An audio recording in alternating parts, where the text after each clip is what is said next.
प्रिय विद्यार्थियों, आप सभी का YouTube चैनल में फिर से स्वागत है। प्रिय विद्यार्थियों, अपन पढ़ रहे हैं अफवाह तंत्र, जिससे पूर्व पढ़े सामर झील की स्थिति अवस्थिति तथा उसका इतिहास डिटेल से पढ़े। अलग अलग पार्टों में पढ़े। अपने सामर झील का भौगोलिक इतिहास पढ़ा, साथ साथ सामर झील का ऐतिहासिक पृष्ठभूमि पढ़ी और उसकी स्थिति अवस्थिति पढ़ी। आज पढ़ने जा रहे हैं सामर झील में कौन कौन सी नदियां गिरती है, जो कि अधिकांश प्रतियोगिता परीक्षा में पूछे जाते हैं। तो मेरे विद्यार्थियों, इससे संबंधित काफी क्वेश्चन आते हैं, लेकिन पहले थोड़ा सा मैं इतिहास बता देता हूँ। अगर किसी विद्यार्थी ने पहले लाइव या फिर अन्य वीडियो नहीं देखा तो इसका थोड़ा सा मैं रिपीटेशन कर देता हूँ। सामर झील है भौगोलिक दृष्टि से 3 जिलों में फैली हुई है। 3 जिले हैं मुख्य रूप से, वो है जयपुर, अजमेर और नागौर। तथा प्रशासनिक दृष्टि से काफी बार क्वेश्चन आता है कि सामर झील प्रशासनिक दृष्टि से किस में स्थित है, तो प्रिय साथियों जयपुर जिले में स्थित है। तो प्रशासनिक दृष्टि से किस में हो गई, जयपुर जिले में। भौगोलिक दृष्टि से 3 जिले, एक अजमेर, नागौर और जयपुर। इसके साथ साथ ये जयपुर जिले की फुलेरा तहसील में स्थित है। सामर झील से मुख्य भौगोलिक तथ्य यह है, ये 33 सागर का अवशेष है। ये सब कुछ अपने पढ़ा। इसकी लंबाई 32 किलोमीटर है, साथ साथ चौड़ाई 3 से 11 किलोमीटर है। इतना पढ़ लिया। अब अपन पढ़ेंगे सामर झील में गिरने वाली कौन कौन सी नदियां। तो आइए विद्यार्थी, प्रमुख रूप से 4 नदियां हैं।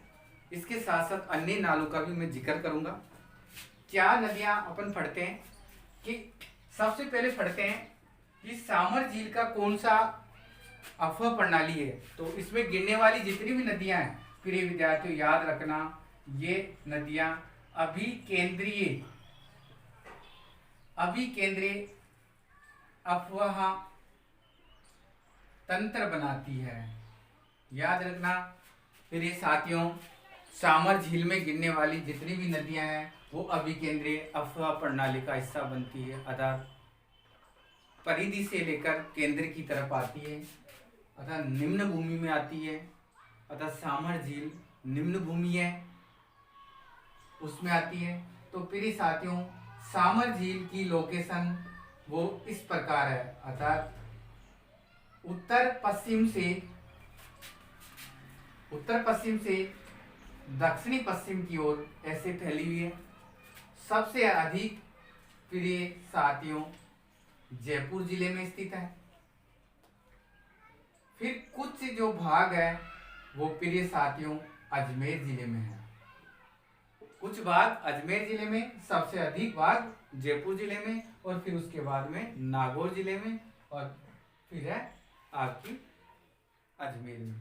तो आइए साथियों, इसमें मुख्य रूप से जो नदियां गिरती है सामर झील में गिरने वाली नदियां, वो एक, अगर अपन इसका सूत्र बनाए तो ट्रिक भी है, लेकिन डायरेक्ट पहले पढ़ते हैं। इसमें मुख्य रूप से 3 नदियां गिरती है। एक का नाम है मेंथा।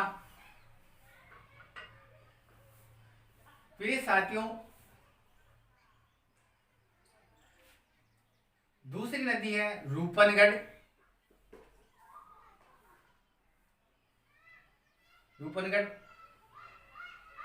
फिर है खंडेला नदी।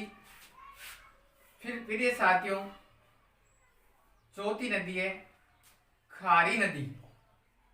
और इसी प्रकार एक नदी और है जो कि मेहता की सहायक नदी है, वो है मेडा नदी। इस प्रकार मुख्य रूप से 5 नदियां हैं, लेकिन अधिकांश से 4 नदियों का जिक्र आता है। इसका ट्रिक भी है, अगर आप ट्रिक बनाना चाहो तो इसका ट्रिक सीधा है। सामर झील में नहाने पर, सामर झील में नहाने पर रूप खाक में मिल जाता है। क्या हुआ ट्रिक? इसको जो ट्रिक है वो ट्रिक हो गई, सामर झील में नहाने पर रूप खाक में हो जाता है, अर्थात रू से रूपनगढ़, रूपनगढ़, खा से खारी, फिर ख से खंडेला, ख से खंडेला, और खाक में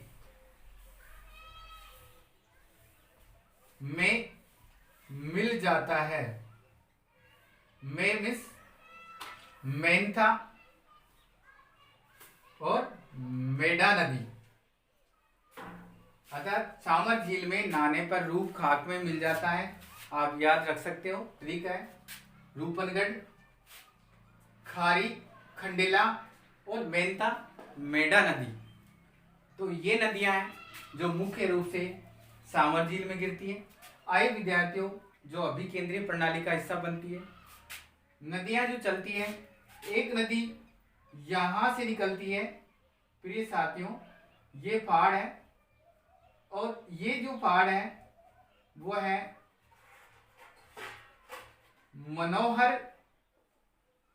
मनोहरपुर कस्बा है, जो कि जयपुर जिले में स्थित है। जयपुर जिले के मनोहरपुर कस्बे से एक नदी निकलती है और उत्तर से आकर और सामर झील में अपना पानी विलुप्त करती है। इस प्रकार एक नदी है।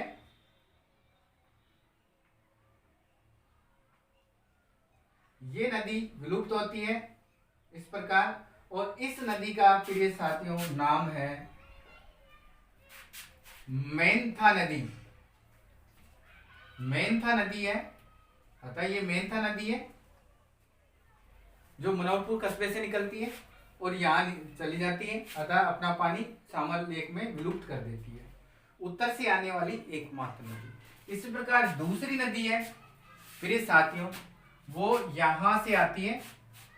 दूसरी नदी यहां से आती है और ये पहाड़ है, ये पहाड़ है। इन पहाड़ों से निकलकर और नदी यूं लहराती हुई और ऐसे चलती है, अतः एकमात्र ऐसी नदी जो दक्षिण की ओर से आती है, दक्षिण की ओर से आती है और सामर लेक में जाकर अपना पानी विलुप्त कर देती है और अजमेर में ये चली जाती है। और इस नदी का नाम है प्रिय साथियों रूपनगढ़ नदी। रूपनगढ़ नदी है। आई रूपनगढ़ नदी का उद्गम कहां से होता है? ये जो नदी है इन पहाड़ों से निकलती है। ये पहाड़ है, अजमेर जिला है, अजमेर जिले में किशनगढ़ है, अजमेर जिले में किशनगढ़ है। किशनगढ़ में कुचिल नामक एक स्थान है, गांव का नाम है कुचिल। कौन सा गांव है? कुचिल। किशनगढ़ में कुचिल है और उससे निकलकर ये साथियों आगे चलती हैं और आगे सलेमाबाद में के पास में इसके मुहाने पर एक पीठ बनी हुई है, वो है निम्बारक संप्रदाय की पीठ बनी हुई है। निम्बारक संप्रदाय है जो कि सलेमाबाद में स्थित है। इसमें सलेमाबाद में निम्बारक संप्रदाय है, इसकी पीठ बनी हुई है। तो दक्षिण से आने वाली एकमात्र नदी है, उत्तर से आने वाली मेंथा नदी। इसी प्रकार दूसरी नदी है जो अजमेर से आती है और वो भी दक्षिण से आती है, और ये नदी है इस प्रकार पानी विलुप्त कर देती है। और इस नदी का नाम है खारी नदी। खारी नदी है और ये अजमेर से निकलती है, ये भी अजमेर से निकलती है। इसी क्रम में अगली जो नदी है प्रिय साथियों, एक जो नदी आती है वो आती है यहाँ से, ये पहाड़ है और ये पहाड़ है, ये घूमती हुई एक यहाँ से एक नदी आई और सामर झील में अपना पानी विलुप्त करती है इस प्रकार। और इस नदी का नाम है खंडेला। खंडेला नदी है जो कि सिक्कर में खंडेला क्षेत्र से निकलती है। खंडेला क्षेत्र से निकलती है, अतः सीकर में खंडेला क्षेत्र से निकलती है खंडेला नदी। इसी प्रकार साथियों एक नदी और है, एक नदी जिसका नाम है खारी हो गई, खंडेला हो गई, मेढा।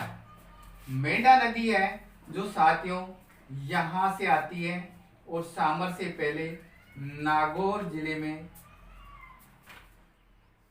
मेंथा से मिल जाती है और उस नदी का नाम है मेंढा नदी। ये है मेंढा नदी है, मेंढा नदी। फिर ये जो साथियों मेंढा नदी है, यहाँ लिख देता हूँ, मेंढा नदी है वो हर्ष की पहाड़ियों से निकलती है। हर्ष की पहाड़ी सीकर जिले में स्थित है। हर्ष की पहाड़ी सीकर जिले से निकलती है और इस नदी के संगम पर, यहाँ मेंढा और मेंथा नदी के संगम पर लूणवा जैन तीर्थ स्थित है। तो प्रिय विद्यार्थियों, ये थी आपकी सामर झील में गिरने वाली नदियां, जिसका आपने पढ़ा। मुख्य इसमें फैक्ट यही है कि इसमें जो नदियां गिरती है वो अभिकेंद्रीय प्रणाली का हिस्सा बनती है। दूसरा है, इसमें मुख्य रूप से जो नदियां गिरती है मेंथा, रूपनगढ़, खंडेला, खारी और मेंढा। इसमें याद करने का एक ही तरीका है कि कौन कौन सी नदियां गिरती हैं। फिर साथियों वो है सामर झील में नहाने पर रूप खाक में मिल जाता है। तो याद रखना रूपनगढ़, खारी, मेंथा, मेंढा और खंडेला, कैसे खंडेला। तो प्रिय साथियों इस रूप एक इससे संबंधित क्वेश्चन है। उत्तर से आने वाली मेंथा नदी है जो सबसे अधिक नमक लाती है। दक्षिण से आती है वो रूपनगढ़ नदी है। इस प्रकार ये सामर झील का अफवाह प्रणाली है। इसके साथ साथ इस पर कुछ नाले बने हैं, उसका संक्षिप्त बता देता हूँ। नाले हैं, एक नाला है तुरतई का नाला, तुरतई नाला। एक है त्योंद का नाला, त्योंद नाला। एक है जंपोक का नाला और एक है देवयानी का नाला। तो प्रिय साथियों, प्रिय मित्रों, इस पर जो नाले बने हुए हैं, काफी बार आरपीएससी एग्जाम पूछे जाते हैं कि इस पर कौन कौन से नाले हैं। तो ये नाले भी अफवाह प्रणाली का हिस्सा बनती है। इसमें एक नाला तुरतई, एक है तोंद, एक है झबोक, एक है जंपोक, एक है देवयानी। देवयानी को तीर्थों की नानी कहा जाता है, जो कि पहले अध्याय में अपन पढ़ चुके हैं, तीर्थों की नानी। तो प्रिय विद्यार्थियों ये थी सामर झील का अफवाह प्रणाली। इसको देखिए आपको कैसा लगा, कमेंट्स कीजिए, शेयर कीजिए। अब 2-3 दिन में आपके सामने लाइव लाऊंगा, इसको देखना और देख के बताना कि आपको कैसा लगा। साथियों एक और मैसेज करता हूँ आपके सामने, अब वैश्विक महामारी चल रही है कोरोना, तो इसका ख्याल रखना। आप अपने घर के अंदर रखना, मास्क लगा के रखना, सेफ रखना। आप हो तो आपका परिवार है, तो स्टे होम, बी सेफ। तो थैंक यू विद्यार्थियों, साथियों।